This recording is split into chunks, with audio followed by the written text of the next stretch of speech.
Okay, so today we're going to work on planning an innovation of the story. Now, normally when you're all in school, we do this as a shared plan. However, because you're not here, what's going to happen is I'm going to give you my example and you can kind of change it and think about how you would change things or words as part of that story. So I'm just going to remind you as to how this works, and then we'll look at the plan that you've been given in your books.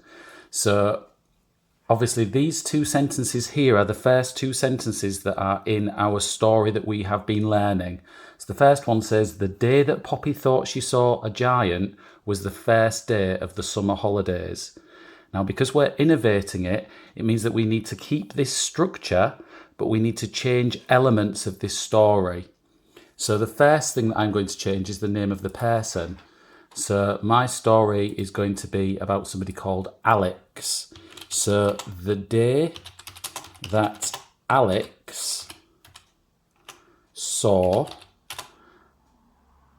or thought he saw and now what I'm going to change is I'm also going to change what he's seen. So he's not going to see a giant, he's going to see a gnome. Saw a gnome, like a garden gnome. Was the first day of, and I'm not going to keep the same one, so it's not going to be the summer holidays, it's going to be spring. Was the first day of spring. So you can see that there are some elements that I have changed. So I have changed Poppy.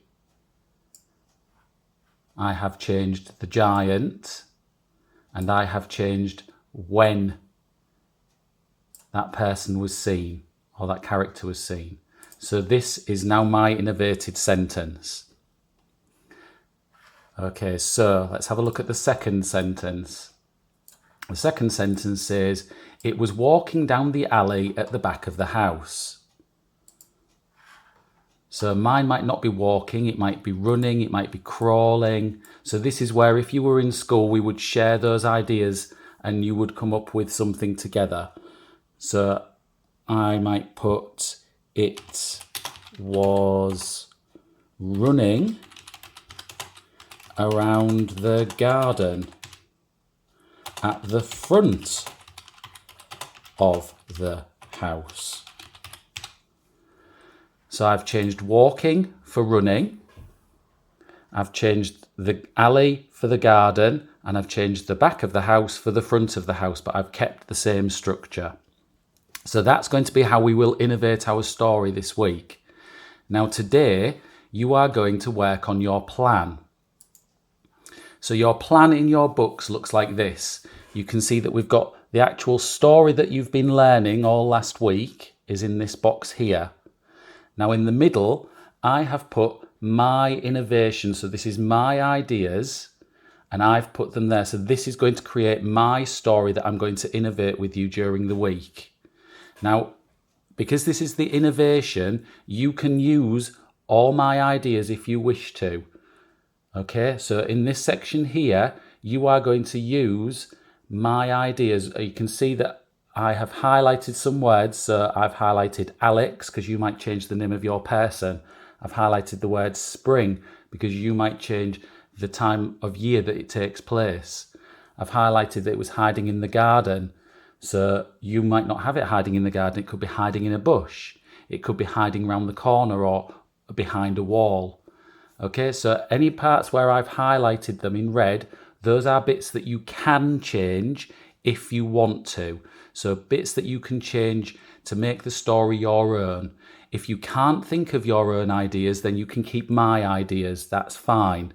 Okay, so try and change a couple of them if you can and keep some of them the same if you want to. That's not a problem. We're all going to be working on him seeing a gnome. So whichever place it takes place, whichever person it is that's going to see it, the creature that it's going to see is a gnome whilst we're writing together. So make sure that in your innovation here, your character sees a gnome. Okay? Now it's really important to remember that because this is just a plan, At the moment, we're just working in bullet points. So these aren't complete sentences. You can see here that in my example, it says, it was just hiding in the garden, noticed a shadow, felt someone watching him, heard strange giggling. So it's not a complete sentence. Remember, this acts as the skeleton or the bones to our story, and then we're going to add the meat to it during the course of the week as we build the story up. So in here you will just use bullet points, the same as mine, and just adapt them accordingly. Okay, good luck.